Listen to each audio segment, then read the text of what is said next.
Hi everybody, welcome to another episode of What the Hell You Gonna Eat Next Week. To help get the stuff out of my freezer. Why do you look so small compared to me? And the camera adds 10 pounds. Why I only do it with black people? Alright, so we're gonna walk you through what we got in our freezers that we need to find people in our delivery area to buy, so you can go ahead and get yourself fed. We're gonna start with breakfast, then go to lunch, then go to dinner. It's gonna be real quick. Breakfast, we're going to start off with the most important thing, which is bacon. Let's show the fine people. Hand me that. Oh, yeah. So here we got about 12, 13, 14, 20 slices of delicious bacon from a deranged man named Alex in Stanton, Virginia, Anathallo Acres. So that is the best bacon you will ever have. What do you think? Have you had our bacon yet? I actually have, and it's fantastic. That's the right answer. Give me some of that there breakfast sausage right there. In case you're not a bacon person, you want a little less salt. Get yourself one of these here bulk chubs of breakfast sausage, which you can fashion into patties. You can make yourself a nice sausage gravy. You got some heavy cream, some flour, so you don't know what the hell I'm talking about, do you? Well, I like to have, I used to eat a 4-egg omelet with Blackbird Farms eggs. That's what you smell like that. Green onions, okay, and sometimes some spaghetti sauce. I'm sorry.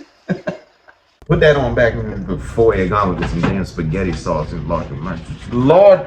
Speaking of 4-egg omelets, this would last Mason 3 days because he's a wild animal. But these are Silvanaqua's trademark, signature, whatever you want to call it, pasture-raised eggs. You will notice the little white egg right here. This little white egg's like that little white boy at the Wu-Tang concert. This one came from our friend Butt Nugget, who you might remember from the video that I did about why egg yolks sometimes are not orange. You're gonna need you a whole bunch of these for breakfast, lunch, and dinner, because you're gonna make some pastas. You're gonna make some bread, some pancakes, if you do it from scratch. Or you just fry them, boil them, poach them, do whatever you want. Yeah. I just wanted to mention that you can also do an over easy egg with some Mexican sour cream, green onions, a little bit of queso on a hot dog. It is fantastic. You butterfly the dog, give it a deep grill, and then add the ingredients on top, maybe some purple cabbage. It's fantastic. That's probably more of a lunch thing. That'd be a very aggressive breakfast. But, do you, boo-boo, you know what I mean? These are our pork chorizo links. These are excellent for breakfast. You put these over some scrambled eggs. We just showed you the eggs, okay? You do that, you can do it on a bun, do it however you like. But I prefer it with either eggs or hash browns. Do you have any preference for the chorizo? I like to make a burrito with the chorizo. He likes to make a burrito with the chorizo. Again, an aggressive breakfast option, but it's free country. For now, we're gonna break out the chicken leg. You got me a leg quarter in there. Chicken leg quarter is gonna be the next thing on the list. He's rubbing the leg quarter. He's rubbing the leg. It was frosty. It's frosty. Chicken leg quarter. You would not think of this as necessarily breakfast food, but we're gonna split breakfast and lunch right now. You take these leg quarters. There's 2 to a pack. That's about 1.5 pounds. You separate the leg quarter from the thigh. You use the drumstick and fry that joint for some chicken and waffles for your breakfast. You take the thigh later on and you make yourself a fried chicken sandwich on a Hawaiian sweet roll, if you will, with a pickle, optional. Spicy mustard or not mustard. What's the thing white people eat? Mayonnaise? That's the one. Spicy or regular mayonnaise, whatever the hell you want. All right? Definitely not spicy. Look at the size of this. That is a big old hunk of meat. That's about 7-pound brisket right there.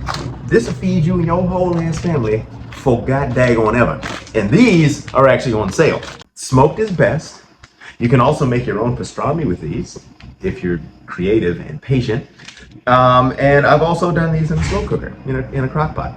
What I prefer to do is smoke these, and you can make about 2.5 weeks worth of sandwiches with this, and then you don't even have to think about what you're going to eat for lunch. Those are our lunch items. Now we're gonna start with something special for dinner. What do you think is the most special thing we have for dinner right now, Mason? I would have to say, I think the obvious answer is going to be a New York strip. However, I would like to say that the most special item is one that I also forgot to bring up. Our new Spatchcock griller chicken. And that's our new Spatchcock griller chicken. So yes, so there's an interesting story behind this. These are the tornado birds, aren't they? That is correct. So there's an Instagram reel from a while ago when this guy's P-Tech was taken and thrown across the field about 100 yards over some trees. His chickens survived. Damn near all of them survived. But they were a little shocked. So they're a little bit smaller than we would like them to be. Some of them were game bird size. And to make your life easier, Brian removed the backbone from them and butterflied them, which makes them very good for a nice even grill, an even bake, or an even smoke. So you don't have to worry about taking the backbone out and then figure out what you're going to do with like 1 pint of chicken stock. So these are available on the website for, what are these? These are about they're about 1.7 pounds. They're like 10 bucks a bird. So nice, easy way to feed a whole bunch of people for not a whole lot of money. Yeah, if I can make a brief suggestion, if Yes. you have 2 cast iron pans, you'd like to lift the skin, put a little seasoning in on the breast, then cover that, put it into the cast iron, skin side down, put another cast iron on top, give it a nice char on the skin, but you don't want to be careful not to overcook the breast, and that will give you a perfect spatchcock griller chicken on a 2-burner camp stove. I am more impressed by you every day. So this here next up is the New York strip. Okay. Now, if you decide you're going to be, everybody deserves a little treat every now and then. So if you want something nice and thick, that's a good 1.5 inches, almost 2 inches. I mean, that is a nice thick New York strip. All of our New York strips are like this right now. Nice and well marbled. This one is a little under a pound. It's about probably about a 13-ounce steak right here. These are available a la carte right now on the website. Give that a nice look. The recipe I use for cooking steaks, so you don't get all nervous about it, is the Gordon Ramsay method. So go on YouTube, look up Gordon Ramsay steak, and he'll cuss at you for a while. But at the end of it, you're gonna know how to do a steak. Even an idiot like me can do it. So I know you can do it. Hand me that there ground pork. Ground pork looks almost exactly like the bulk breakfast sausage, because you can't tell all it is ground pork with spices in it. But if you want a nice plain ground pork, is there anything that you do with ground pork? A homemade bolognese sauce, if you will. A homemade bolognese sauce. What do you make a bolognese? What do you put in a bolognese? I don't know. I gotta look up a recipe every time, but I like to add a 1/2 ground pork, 1/2 ground beef to it. Isn't that against the Bible? And then sauce. The Bible says And then I put it on my that eggs for breakfast. miscegenation of the meats. So this is what that looks like. You get a 1 pound chub.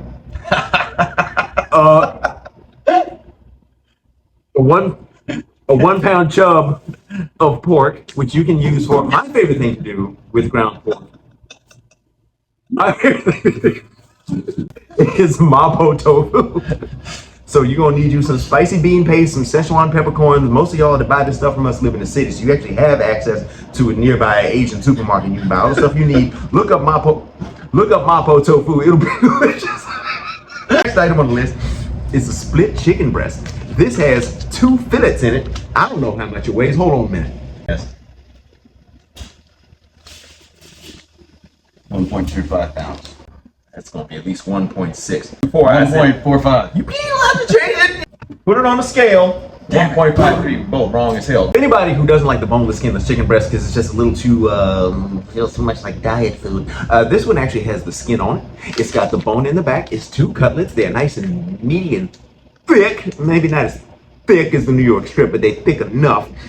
These are excellent for grilling, smoking. You can chop off the skin if you want and like do part of a boneless, skinless chicken breast. It also has the tender on the inside if you want to use that for anything. So if somebody wants something that's a little more meaty, doesn't dry out quite as quick, this is what you want right here.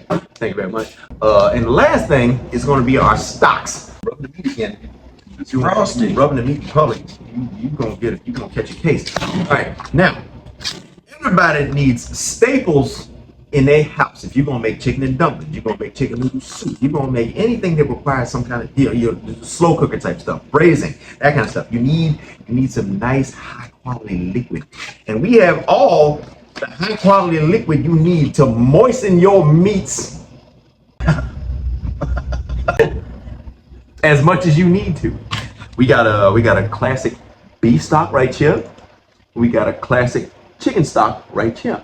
We also have a pho style or an Asian Vietnamese style variant of our chicken stock. So if you decide you want to make pho, get you a nice eye of round, which we also have on the website, chop that up real thin, just put that on some daggone rice vermicelli with some basil and bean sprouts and some daggone, what you call it, the hoisin sauce and the sriracha sauce and the what? Jalapenos. Anything else in there?